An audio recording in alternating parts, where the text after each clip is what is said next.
സമയം ലഭ്യമാകുന്ന വിധത്തിലാണ് കേരളത്തിൻ്റെ തീയതി പ്രഖ്യാപിച്ചിട്ടുള്ളത്.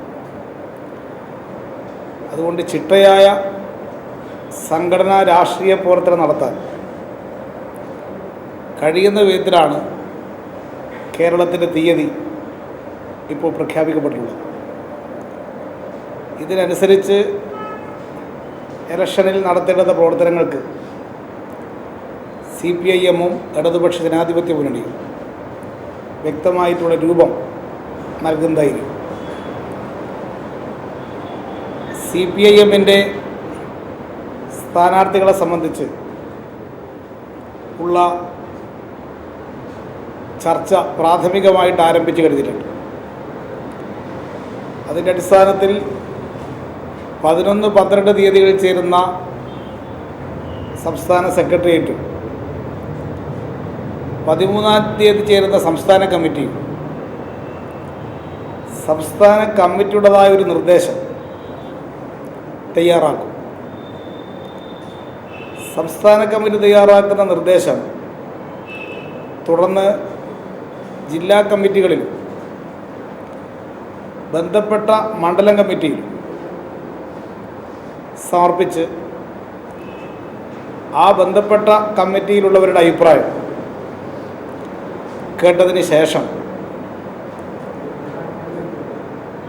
മാർച്ച് മാസം 16-ാം തീയതി ചേരുന്ന സംസ്ഥാന സെക്രട്ടേറിയറ്റ്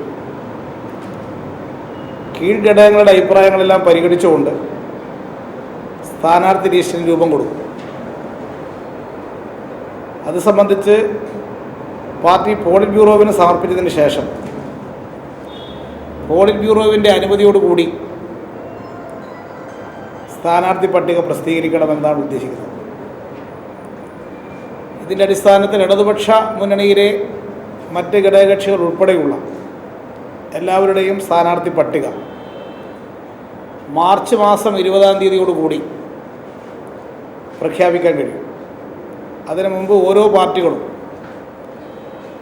അവർക്ക് നൽകിയിട്ടുള്ള മണ്ഡലങ്ങളുടെ സ്ഥാനാർത്ഥികളെ സംബന്ധിച്ചുള്ള തീരുമാനമെടുക്കും. ഓരോ പാർട്ടികളും മത്സരിക്കേണ്ടുന്ന സീറ്റുകൾ ഏതൊക്കെയാണ് എന്നെ സംബന്ധിച്ച് ഇടതുപക്ഷ ജനാധിപത്യ മുന്നണി ചർച്ച ചെയ്ത് തീരുമാനമെടുക്കും. കഴിഞ്ഞ തവണ മത്സരിച്ച സീറ്റുകൾ ഏതെങ്കിലും മാറേണ്ടതുണ്ടോ, പുതുതായി ഇടതുപക്ഷ ജനാധിപത്യ മുന്നണിയുമായി സഹകരിക്കുന്ന വിവിധ പാർട്ടികളുണ്ട്, അവരെ ഏത് വിധത്തിലാണ് ഇലക്ഷനിൽ സഹകരിപ്പിക്കേണ്ടത് തുടങ്ങിയ കാര്യങ്ങളൊക്കെ LDF ചർച്ച ചെയ്ത് തീരുമാനമെടുക്കുന്നതായിരിക്കും. ഇപ്പോൾ ഇലക്ഷൻ ആരംഭിക്കുന്നതിന് മുമ്പ് തന്നെ UDF-നകത്ത് ഗുരുതരമായ പ്രശ്നങ്ങൾ ഉടലെടുത്ത് കഴിഞ്ഞു. UDF-ലെ 3-ാമത്തെ കക്ഷിയായ കേരള കോൺഗ്രസ് നെടുകെ പടർന്നിരിക്കുകയാണ്.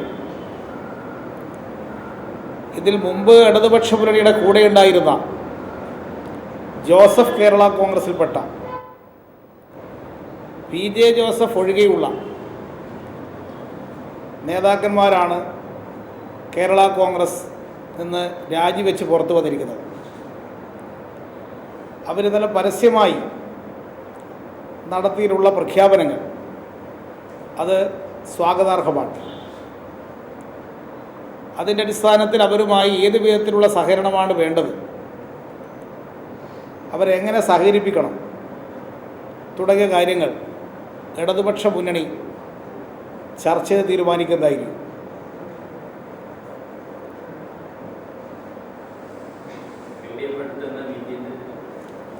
LDF-ൻ്റെ തീയതി അടുത്ത് തന്നെ തീരുമാനിക്കും.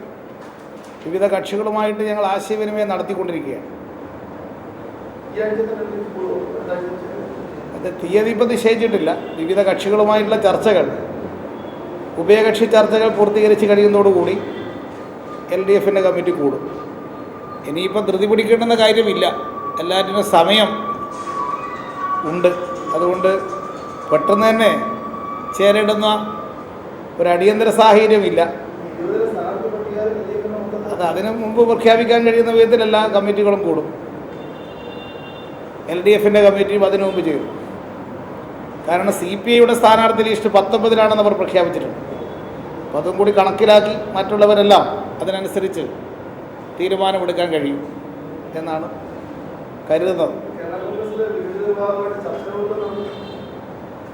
കേരള കോൺഗ്രസ് ഫ്രാൻസിസ് ജോർജിൻ്റെ നേതൃത്വത്തിലുള്ള വിഭാഗം ഇന്ന് അവർ ഞങ്ങളെ കണ്ട് ചർച്ച ചെയ്തിട്ടുണ്ട്. അവരുടെ കാര്യങ്ങൾ ഞങ്ങളെ അറിയിച്ചിട്ടുണ്ട്. അവർക്കിങ്ങനൊരു നിലപാടെടുക്കാനിടയായ കാരണം എന്താണ് തുടങ്ങിയ കാര്യങ്ങൾ ഞങ്ങളെ അവർ അറിയിച്ചിട്ടുണ്ട്. അപ്പോൾ അവരോട് എന്ത് സമീപനം സ്വീകരിക്കണമെന്നുള്ളത് LDF ചർച്ച ചെയ്ത് തീരുമാനിക്കുമെന്ന് അവരെ അറിയിക്കുകയും ചെയ്തിട്ടുണ്ട്.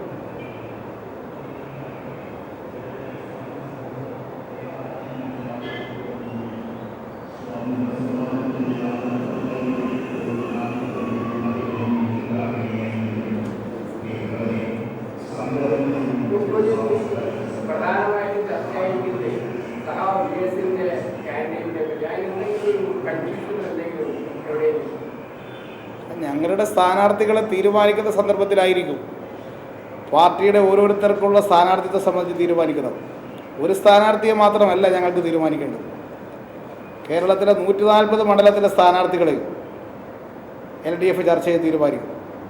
അക്കൂട്ടത്തിൽ ആരെല്ലാം നേതാക്കന്മാരാണ് മത്സരിക്കാൻ പോകുന്നതെന്ന് ആ സമയത്തെ തീരുമാനിക്കാൻ കഴിയുള്ളൂ.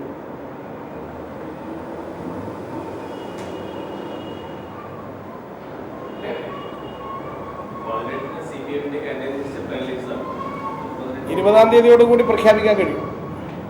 കാരണം CPMനെ മാത്രമായി പ്രഖ്യാപിക്കാനല്ല ഞങ്ങൾ ഉദ്ദേശിക്കുന്നത്. CPI 19 എന്ന് പ്രഖ്യാപിച്ച് കഴിഞ്ഞിട്ടുണ്ട്. അതുകൊണ്ട് അതിനു മുമ്പ് മറ്റ് ഘടകകക്ഷികളും സ്ഥാനാർത്ഥികളെ കാണുമ്പോൾ എല്ലാം കൂടി ചേർന്ന് ഒന്നിച്ച് LDFിൻ്റെ സ്ഥാനാർത്ഥികളെ 140 മണ്ഡലത്തിലും പ്രഖ്യാപിക്കാൻ കഴിയും. അതിനു മുമ്പ് ഏതെങ്കിലും കക്ഷികൾ അവരുടെ വരെ സ്ഥാനാർത്ഥികളെ തീരുമാനിച്ചു എന്ന് വരും. ശരി, ഇത്ര പോരെ. കോടിയേരി മാധ്യമങ്ങളോട് സംസാരിക്കുകയായിരുന്നു.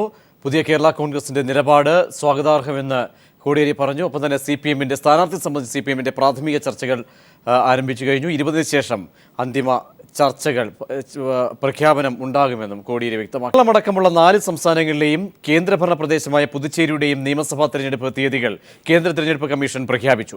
കേരളത്തിൽ മെയ് 16-ന് വോട്ടെടുപ്പ് നടക്കും. മെയ് 19-ന് ഫലപ്രഖ്യാപനം. തമിഴ്നാട്, പുതുച്ചേരി വോട്ടെടുപ്പുകളും മെയ് 16-ന്. പശ്ചിമബംഗാളിൽ വോട്ടെടുപ്പ് 6 ഘട്ടമായി നടത്തും. ആസാമിൽ വോട്ടെടുപ്പ് 2 ഘട്ടം. 5 സംസ്ഥാനങ്ങളിലും തെരഞ്ഞെടുപ്പ് പെരുമാറ്റച്ചട്ടം നിലവിൽ വന്നു. 5 സംസ്ഥാനങ്ങളിലായി 3 മാസം നീളുന്ന തെരഞ്ഞെടുപ്പ് പ്രക്രിയകൾക്കാണ് കേന്ദ്ര തെരഞ്ഞെടുപ്പ് കമ്മീഷൻ തുടക്കമിട്ടിരിക്കുന്നത്. അടുത്ത മാസം 22-ന് കേരളത്തിൽ തെരഞ്ഞെടുപ്പ് വിജ്ഞാപനം പുറത്തിറക്കും. ഏപ്രിൽ 29-ാം തീയതി വരെ നാമനിർദ്ദേശ പത്രിക സമർപ്പിക്കാം. 30-ാം തീയതി സൂക്ഷ്മ പരിശോധന. മെയ് 16-നാണ് വോട്ടെടുപ്പ്. 140 മണ്ഡലങ്ങളിലും ഒറ്റഘട്ടമായാണ് തെരഞ്ഞെടുപ്പ്. ജനുവരിയിലെ കണക്ക് പ്രകാരം 2,56,08,720 വോട്ടർമാർ കേരളത്തിലുണ്ട്. 2011-ലെ തെരഞ്ഞെടുപ്പിനെ അപേക്ഷിച്ച് വർദ്ധിച്ച വോട്ടർമാരുടെ എണ്ണം കണക്കിലെടുത്ത് പോളിംഗ് സ്റ്റേഷനുകളുടെ എണ്ണം 3.5% വർദ്ധിപ്പിച്ച് 21,498 പോളിംഗ് സ്റ്റേഷനുകൾ സംസ്ഥാനത്തുടനീളം ക്രമീകരിക്കും. മെയ് 16-നാണ് ഏവരും കാത്തിരിക്കുന്ന ഫലപ്രഖ്യാപനം. General elections to the Legislative Assembly of Kerala will be held in one phase, single phase. All 140 assembly constituencies will go to poll in one phase only. The notification issues on 22nd April. 22nd April. Last date for nomination is 29th April. Scrutiny of nomination on 30th April. Date for withdrawal of candidature 2nd May. And date of poll is 16th May 16. തൊട്ടടുത്ത സംസ്ഥാനമായ തമിഴ്നാടും കേന്ദ്രഭരണ പ്രദേശമായ പുതുച്ചേരിയും കേരളത്തോടൊപ്പം May 16-ന് തന്നെ polling ബൂത്തിലെത്തും. സംഘർഷ സാധ്യത കണക്കിലെടുത്ത് പശ്ചിമബംഗാളിലെ 294 മണ്ഡലങ്ങളിൽ 6 ഘട്ടമായാണ് തെരഞ്ഞെടുപ്പ്. ഈ മാസം 11-ന് തെരഞ്ഞെടുപ്പ് വിജ്ഞാപനം പുറത്തിറങ്ങി ആദ്യഘട്ടത്തിലേക്ക് പശ്ചിമബംഗാൾ കടക്കും. 2 ദിവസമാണ് ആദ്യഘട്ട വോട്ടെടുപ്പ്. ഏപ്രിൽ 4-നും 11-നും. തുടർന്ന് 17, 21, 24, 25 തീയതികളിൽ 2 മുതൽ 5 ഘട്ടം വരെയുള്ള പോളിംഗ്. മെയ് 5-നാണ് അവസാന ഘട്ടം.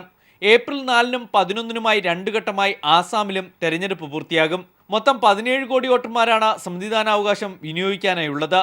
നോട്ടയ്ക്കായി പ്രത്യേക ചിഹ്നം അനുവദിച്ചതാണ് ഇത്തവണത്തെ പ്രത്യേകത. ഇലക്ട്രോണിക് വോട്ടിംഗ് മെഷീനിൽ വോട്ട് രേഖപ്പെടുത്തുന്നതിനോടൊപ്പം സ്ലിപ്പിൽ ലഭിക്കുന്ന സംവിധാനം കേരളത്തിലെ 12 മണ്ഡലങ്ങളിൽ ഒരുക്കിയിട്ടുണ്ട്. Santhosh സർലിംഗ്, news bureau, Delhi. സംസ്ഥാനത്ത് മാതൃകാ പെരുമാറ്റച്ചട്ടം നിലവിൽ വന്നു. പഞ്ചായത്ത് തെരഞ്ഞെടുപ്പിന് വോട്ടർ പട്ടികയിൽ നിന്നും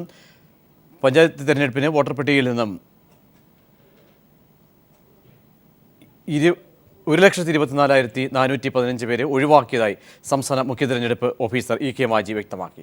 അതീവ പ്രശ്നബാധിത ബൂത്തുകളിൽ കേന്ദ്രസേനയെ നിർത്തുമെന്നും അദ്ദേഹം പറഞ്ഞു. 2016 ജനുവരി 14 പ്രസിദ്ധീകരിച്ച അന്തിമ വോട്ടർ പട്ടിക പ്രകാരം 2,56,27,620 വോട്ടർമാരാണ് സംസ്ഥാനത്തുള്ളത്. ഇതിൽ 1,23,26,185 പുരുഷന്മാരും 1,33,1,435 സ്ത്രീകളുമാണുള്ളത്. വോട്ടർ പട്ടികയിൽ ഏപ്രിൽ 20 വരെ ജനങ്ങൾക്ക് പേര് ചേർക്കാം. ഇതിനുശേഷമാകും അന്തിമ വോട്ടർ പട്ടിക പ്രസിദ്ധീകരിക്കുക. തെരഞ്ഞെടുപ്പ് പ്രഖ്യാപിച്ച സാഹചര്യത്തിൽ സംസ്ഥാനത്തും മാതൃകാ പെരുമാറ്റച്ചട്ടം നിലവിൽ വന്നതായി മുഖ്യ തെരഞ്ഞെടുപ്പ് ഓഫീസർ ഇ കെ മാജി പറഞ്ഞു. പഞ്ചായത്ത് തെരഞ്ഞെടുപ്പിലെ വോട്ടർ പട്ടികയിൽ നിന്നും 1,20,415 വോട്ടർമാരെ ഒഴിവാക്കിയതായും അദ്ദേഹം പറഞ്ഞു. ഇതിൽ ഡ്യൂപ്ലിക്കേഷനുള്ള 38,399 പേരും മരണപ്പെട്ട 82,016 പേരുമാണുള്ളത്. Informing them that the model code of conduct has come into effect from today onwards, and it will continue till the time the election process is complete. The total number of duplicates removed across the state was 38,399, and the total number of dead electors 82,016. Total number of deletions were 1,20,415. പ്രശ്നബാധിത ബൂത്തുകളുടെ കാര്യത്തിൽ കേന്ദ്ര നിരീക്ഷകരെത്തിയ ശേഷം അതാത് ജില്ലാ കളക്ടർമാരുമായുള്ള യോഗശേഷമാകും അന്തിമ തീരുമാനമാകുക. Voting യന്ത്രങ്ങളുടെ ആദ്യഘട്ട പരിശോധന പൂർത്തിയായതായും മാജി വ്യക്തമാക്കി.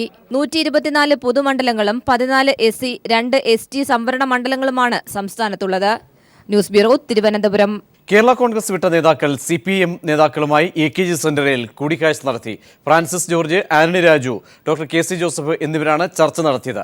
തങ്ങളുടെ നിലപാടിനെ CPIM സ്വാഗതം ചെയ്തതായി കൂടിക്കാഴ്ചയ്ക്ക് ശേഷം ഫ്രാൻസിസ് ജോർജ് പറഞ്ഞു. കേരള കോൺഗ്രസ് ജോസഫ് വിഭാഗത്തിലെ വിമത വിഭാഗം നേതാക്കളായ Francis George, Antony Raju, doctor KC Joseph എന്നിവരാണ് AKG സെന്ററിലെത്തി CPM സംസ്ഥാന secretary Kodiyeri Balakrishnan, CPM polit bureau അംഗം പിണറായി വിജയൻ, LDF കൺവീനർ വൈക്കം വിശ്വൻ എന്നിവരുമായി ചർച്ച നടത്തിയത്.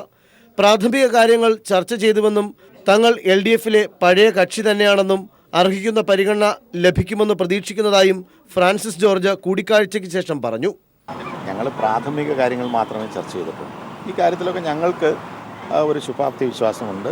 ഞങ്ങൾ അർഹിക്കുന്ന പരിഗണന തീർച്ചയായിട്ടും ഞങ്ങൾക്ക് ലഭിക്കുമെന്ന് തന്നെയാണ് ഞങ്ങൾ വിശ്വസിക്കുന്നത്. ഞാൻ പറഞ്ഞു, അങ്ങനെ വിശദാംശങ്ങളിലേക്ക് പോകേണ്ടതായിട്ടില്ല. പ്രാഥമിക കാര്യങ്ങളൊന്നും എല്ലാ കാര്യങ്ങളും വന്നിട്ടുണ്ട്. എന്തൊക്കെയാണ്, എങ്ങനെയൊക്കെയാണ്, എങ്ങനെ മുന്നോട്ട് പോകണം എന്നുള്ളത് സംബന്ധിച്ച് എല്ലാ കാര്യങ്ങളും ഞങ്ങൾ ചർച്ച ചെയ്തിട്ടുണ്ട്. അതേസമയം എല്ലാ കാര്യങ്ങളും മുന്നണിയിൽ ചർച്ച ചെയ്ത ശേഷം തീരുമാനിക്കുമെന്ന് LDF കൺവീനർ വൈക്കം വിശ്വൻ വ്യക്തമാക്കി.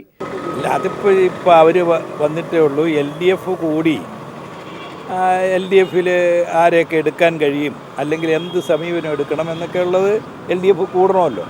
തെരഞ്ഞെടുപ്പിന് LDF ഒരുങ്ങിയതായും വൈക്കം വിശ്വൻ കൂട്ടിച്ചേർത്തു. Sunil Arimanur, news bureau, Thiruvananthapuram.